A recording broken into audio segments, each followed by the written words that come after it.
Bonjour, je m'appelle Mathieu et je veux aider les hommes des cavernes. Pardon. Bonjour, je m'appelle Mathieu et je veux mêler les musiciens.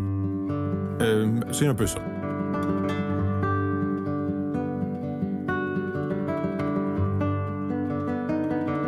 Bonjour tout le monde, mon nom est Mathieu Boucher, j'espère que vous allez bien. Je suis heureux de vous retrouver pour un nouvel épisode du Musicien stratégique, épisode numéro 6, pendant lequel nous allons aborder un sujet que j'avais hâte de présenter, puisque c'est un sujet qui illustre bien à quel point la recherche peut nous amener des pistes de réflexion auxquelles on n'avait pas nécessairement pensé. C'est un sujet aujourd'hui qui défie toute logique, selon moi, qui va défier ce qu'on a appris probablement toute notre vie, puisqu'on va aborder les vertus de se mêler un peu, de se mêler volontairement dans notre travail instrumental pour tester et solidifier notre apprentissage. On va discuter de ce qu'on appelle en anglais le Contextual Interference Effect. J'espère que mes points d'accent étaient à la bonne place. Donc, l'effet d'interférence contextuelle, donc se mêler un peu pour mieux apprendre. Dans l'épisode 4 sur la mémoire motrice, on a vu qu'on consolide nos mouvements par accumulation de répétitions, mais que ces répétitions-là doivent ressembler le plus possible et le plus tôt possible dans le processus d'apprentissage à ce qu'on souhaite faire et ressentir sur scène. Donc, apprendre rapidement les bons doigtés, les bons coups d'archet, les bons coups de langue, répéter aussi assez tôt dans le processus d'apprentissage les bonnes sensations physiques qu'on veut avoir sur scène. Ça implique aussi d'ajouter de la musicalité à notre jeu le plus tôt possible parce qu'évidemment, les mouvements physiques pour jouer un segment de pièce, par exemple, avec un grand crescendo ou un grand diminuendo, ne seront pas les mêmes que si on joue le passage un peu plus de façon neutre. Donc, on veut finalement que le plus tôt possible, on apprenne les mouvements qu'on va vouloir faire sur scène. Dans l'épisode 5, on a abordé les passages difficiles, donc des passages pour lesquels on doit automatiser, des mouvements qui échappent à notre contrôle, qui sont trop complexes ou rapides pour penser consciemment à nos mouvements pendant qu'on le fait. C'est maintenant du contrôle dont on va parler aujourd'hui. Et si vous choisissez bien votre répertoire, la stratégie qu'on va discuter dans cet épisode va vous aider pour la très grande majorité de la musique que vous avez à travailler, puisque, idéalement, si on veut que tout se passe bien sur scène, on devrait choisir un répertoire, oui, qui comporte certains défis, mais pour lequel on sera en mesure de jouer essentiellement dans une zone de confort, c'est-à-dire dans une zone où un niveau de difficulté qui n'est pas trop élevé pour nos capacités. Ce confort-là, je vais maintenant l'aborder sous l'angle de la flexibilité, de la capacité à s'adapter, à réagir et à modifier consciemment ce qu'on fait pendant qu'on joue.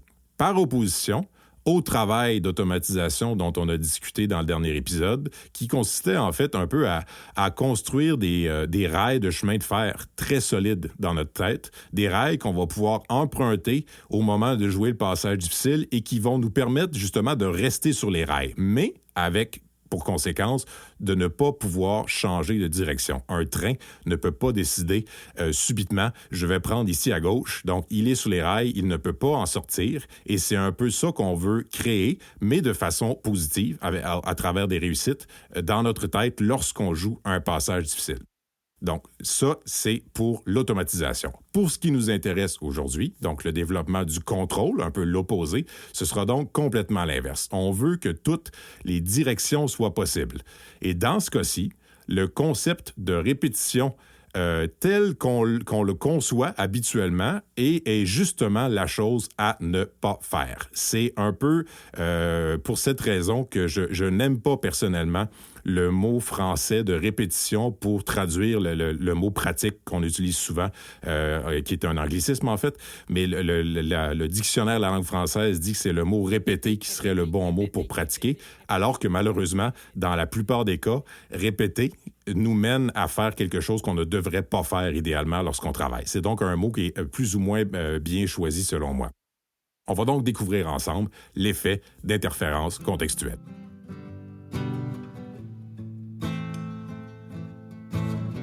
L'effet d'interférence contextuelle correspond donc à l'idée de se mêler, de créer volontairement de la confusion pour mieux apprendre.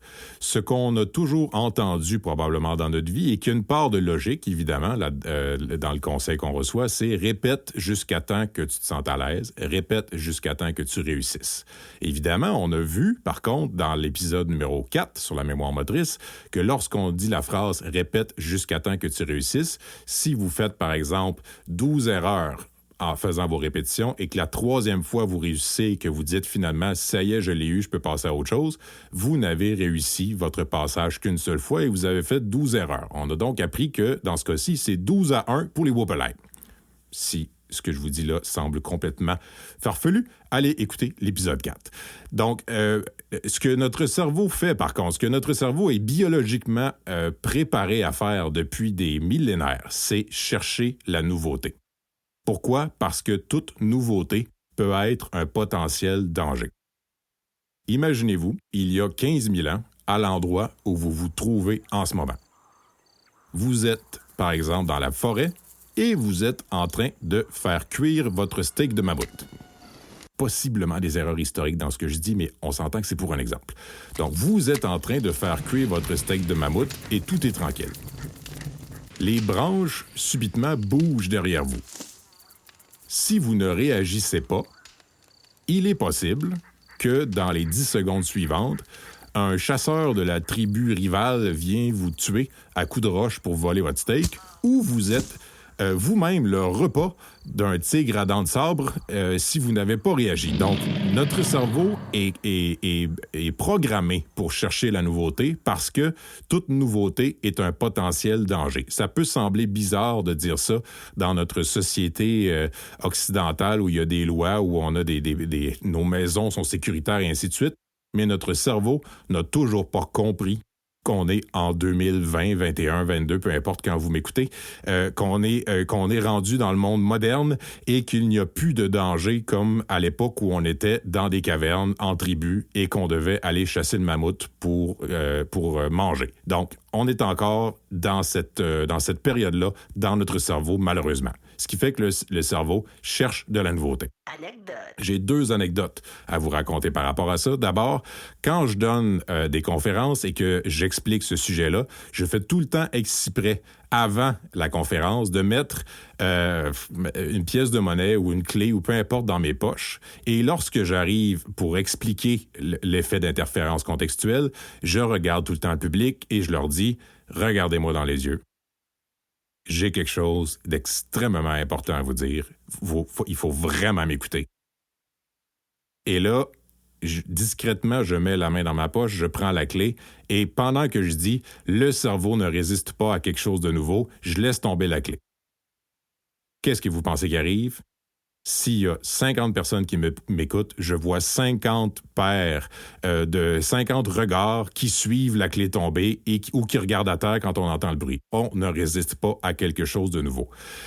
Autre anecdote qui est encore plus farfelue il y a quelques années, je donnais un cours donc à l'Université de Montréal, grande bâtisse où il y a plusieurs vitres, et pendant le cours où j'expliquais l'effet d'interférence contextuelle. Ce n'était pas pendant que je l'expliquais, ce serait trop beau, mais pendant le cours, le 3 heures où j'avais expliqué l'effet d'interférence contextuelle, à un certain moment donné, il y a un employé qui est arrivé sur sa nacelle pour nettoyer les vitres du local dans lequel j'enseignais. Imaginez qu'est-ce qui est arrivé. Je me souviens plus combien j'avais d'étudiants dans la classe à ce moment-là, mais tous les yeux se sont tournés vers la fenêtre parce qu'il y a quelque chose de nouveau. On ne résiste pas. Si vous entendez une blague pour la première fois et que vous la trouvez drôle, ça va aller.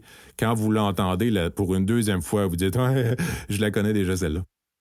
Et vous l'entendez la troisième fois, vous faites peut-être juste « et vous ne riez plus du tout. Donc, dès que vous entendez une blague pour la deuxième ou la troisième fois, vous ne riez pas du tout. Parfois, bon, j'avoue, j'ai du vécu là-dessus. Parfois, la première fois, ce n'est pas drôle du tout. Non.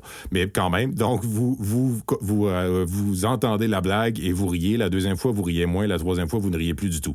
Imaginez, pour votre cerveau, entendre le même passage pour la 27e fois, avec les mêmes sons, les mêmes mouvements, les mêmes nuances et les mêmes sensations physiques. Plus ça va, plus le cerveau s'ennuie.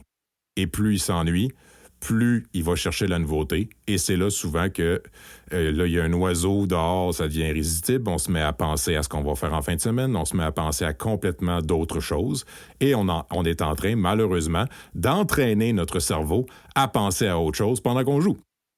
Donc, plus on va changer, on va modifier les choses au fil des répétitions pendant qu'on répète, plus notre cerveau va être rassasié de nouveautés. Parce qu'il faut le reconnaître, peu importe notre âge, dans notre cerveau, il y a un jeune chiot qui ne veut rien savoir de rester sur place. Et c'est pourquoi je dis tout le temps à mes étudiants, quand on répète, il faut satisfaire le chiot.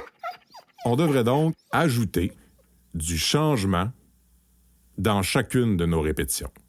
Je ne dis pas, si vous répétez le passage 27 fois de suite, qu'il faut faire le passage 27 fois différente, mais d'une répétition à l'autre, on va tout le temps changer au moins un paramètre dans ce qu'on joue. Et quand je parle de paramètres, je parle de, par exemple, le tempo, le volume, la stratégie qu'on utilise ou même la section jouée. Donc, vous avez, si vous voulez profiter de l'effet d'interférence contextuelle, ce qu'on va appeler à partir de maintenant les répétitions aléatoires, donc puisqu'on ne répétera pas par bloc, ce qui était l'autre façon de faire, c'est-à-dire on répète la même chose jusqu'à temps qu'on le réussisse. Ça, c'est la répétition par bloc. La répétition aléatoire, maintenant, implique de changer justement quelque chose à chaque répétition. Vous avez donc la possibilité, par exemple, de figer 3 des aspects que j'ai mentionnés et d'alterner 2 ou 3 options avec le paramètre qui reste. Donc, par exemple, une même section, avec la même stratégie, avec la nuance originale, mais à 3 vitesses différentes. Ou encore, la même section, la même nuance, la même vitesse, avec 3 stratégies différentes. Donc, par exemple, si vous êtes pianiste, par exemple, la main gauche seule, les 2 mains ensemble, le solfège. Solfège en disant le nom des notes de la main droite, par exemple. Donc, vous allez pouvoir faire, si vous respectez l'idée de la pratique aléatoire, des répétitions aléatoires, main gauche, 2 mains ensemble, solfège. 2 mains, solfège, main gauche. Solfège, 2 mains, solfège. Main gauche, solfège, donc ainsi de suite. On change tout le temps un des paramètres.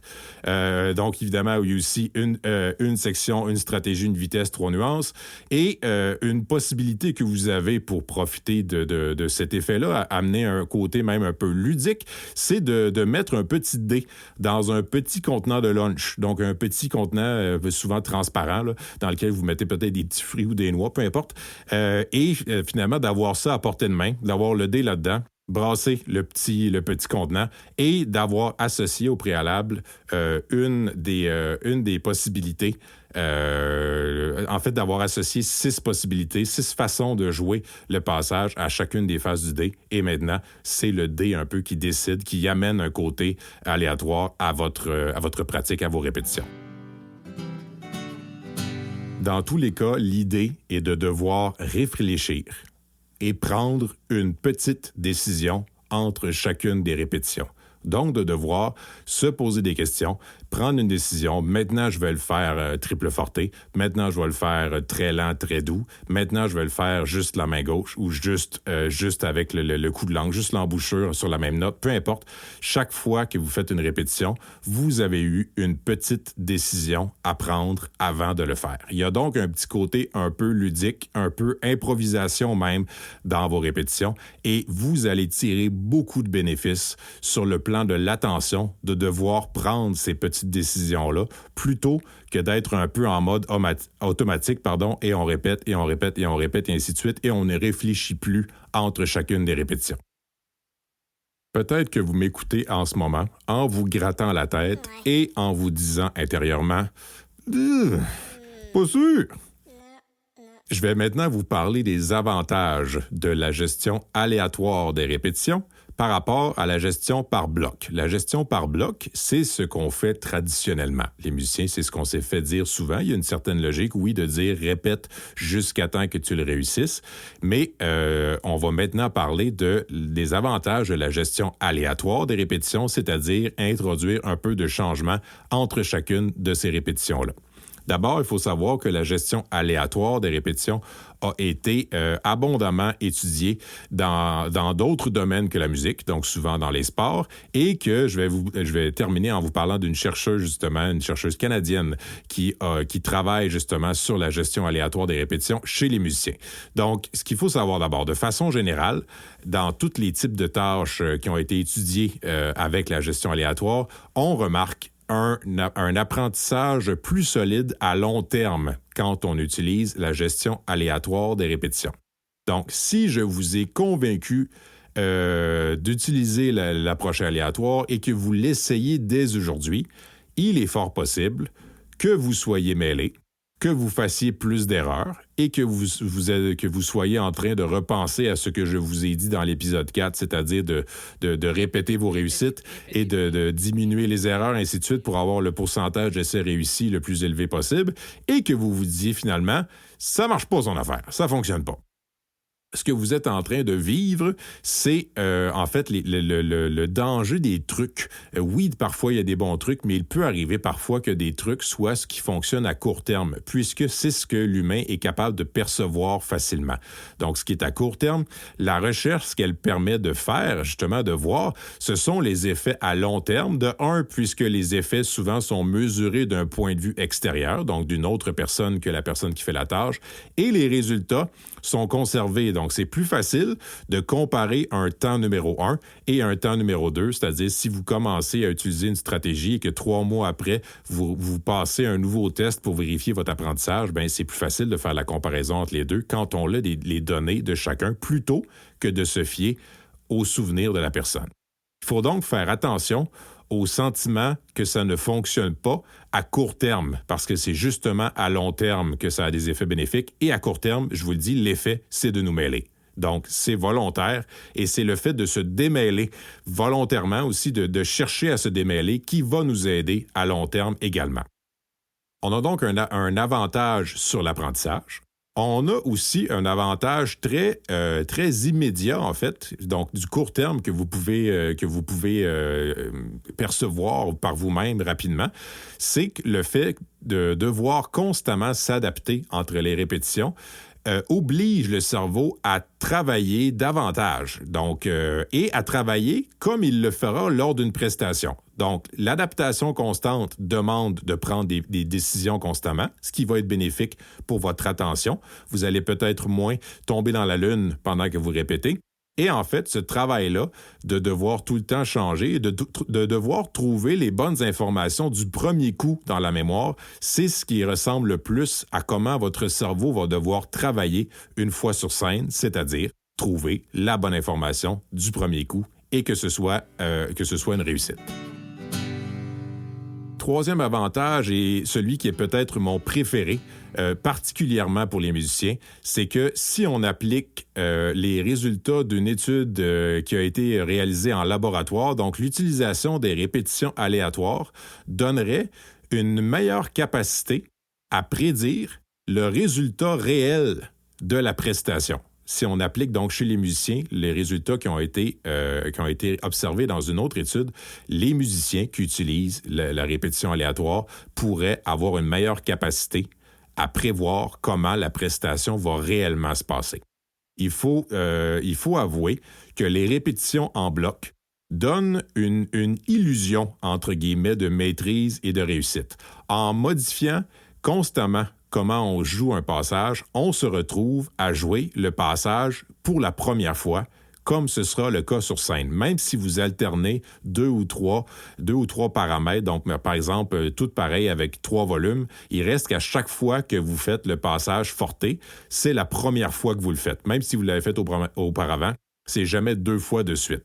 Donc, ce travail-là va vous aider justement à vous préparer sur la scène, puisque, il faut l'avouer, ce ne serait pas une très bonne idée de dire sur scène « Laissez-moi le répéter 26 fois et je vous promets que la 27e fois va être un chef-d'œuvre. » On peut pas faire ça sur scène, c'est une chance chaque fois. Donc, se donner une chance pendant notre travail nous démontre notre maîtrise réelle du passage. Donc, par conséquent, utilisez la répétition aléatoire va vous permettre d'avoir moins de surprises sur scène.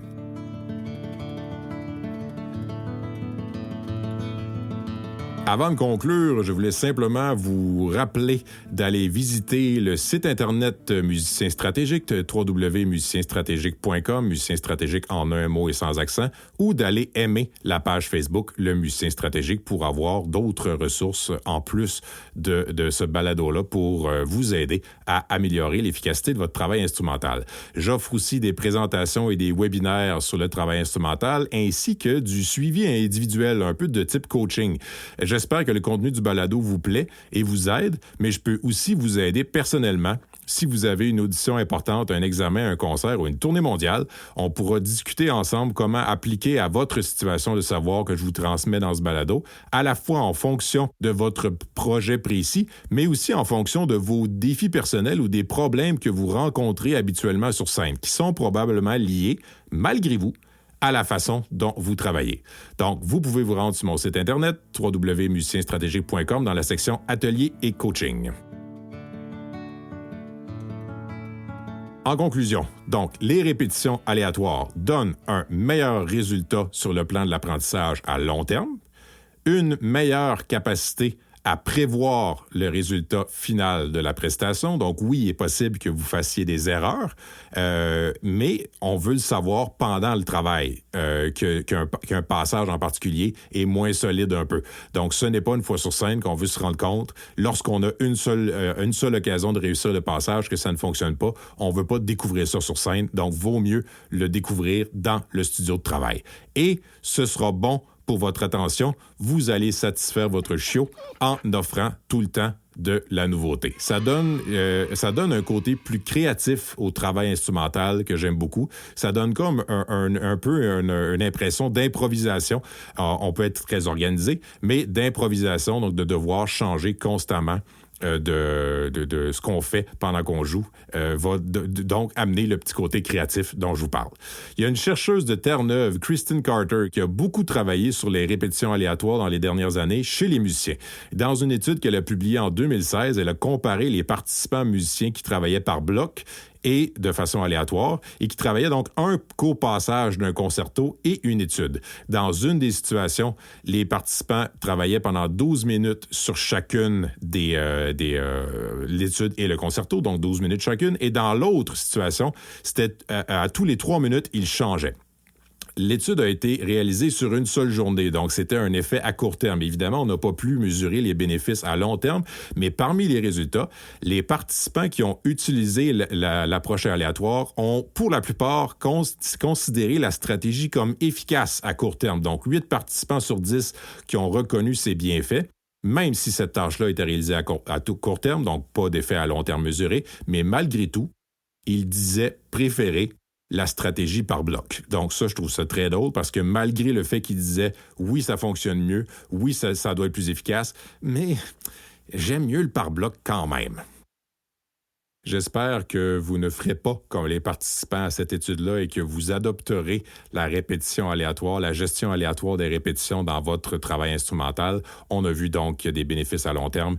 Il est possible que vous soyez attiré à court terme par le côté créatif et le côté d'avoir tout le temps de la nouveauté. Et il faut se faire confiance, ou me faire confiance à tout le moins, que vous allez voir les bénéfices à long terme. Je vous invite donc à aller vous mêler. Merci d'avoir été là. Je veux terminer en disant un gros merci à mon ami Jean-Sébastien Potvin de Vonti Productions pour la post-prod de l'épisode et j'espère vous retrouver pour un prochain épisode du Musicien Stratégique. Bon travail et prenez soin de vous.